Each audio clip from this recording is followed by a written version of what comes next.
The housing market is open for business again. After 8 weeks in an induced coma, people can once again buy and sell, rent and let homes. It's just more complicated than it was before.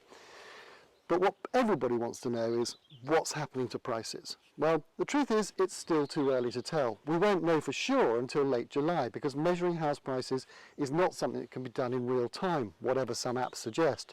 If you agree to buy my house, today we won't exchange contracts and complete on the deal for a month, perhaps longer.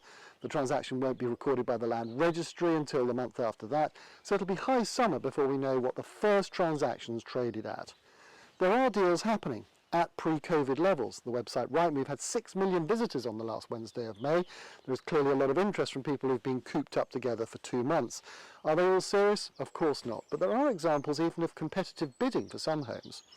How long will it last? Well, for every optimistic estate agent, there's someone who's cautious about where prices might be heading. Bank of England, Lloyds Bank, even the research departments of some of the bigger estate agencies are preparing for a 5 to 10% slip.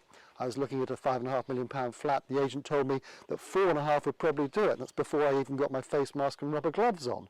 The bigger question is, where might prices be at Christmas? I'm not expecting a crash, but I understand why some are concerned about individuals and the nation's finances. In London and the South East, bonuses have become a much larger proportion of what many people are paid, and something we may find is scrapped over the next couple of years. 3 to 5 times your basic banker salary isn't as much when you don't include an eye-watering bonus.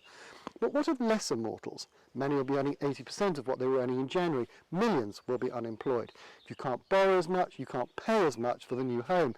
But many will have survived unscathed, and of course many will decide not to sell if they can't get the price they'd wanted earlier in the year.